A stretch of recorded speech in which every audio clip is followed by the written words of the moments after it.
Hello, Americans. This is Paul Harvey. Stand by for news.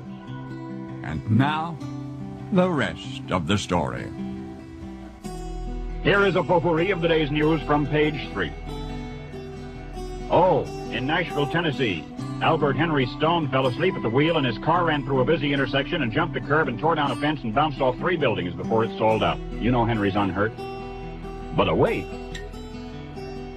Another thing you might have missed, there's a note on a placemat in a restaurant in Covington, Kentucky, which says, quote, 4,076 people last year died of gas. 29 inhaled it, 47 put a match to it, and 4,000 stepped on it.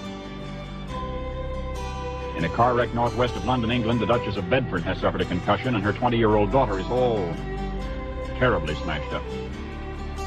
In Tampa, Florida, President Kennedy predicts that you and I will fly routinely. You and I will fly in space at 15,000 miles an hour.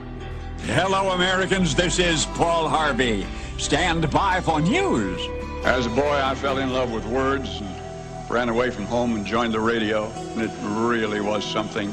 I try to select from tens of thousands of possibilities those stories which I think you need to know and those stories which I think you want to know. And each broadcast is supposed to be a combination of those.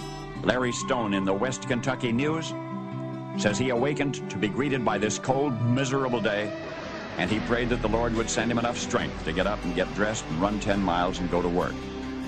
But he says the Lord sent him wisdom instead, and he rolled over and went back to sleep. Paul Harvey, good day. Now that you know the rest of the story.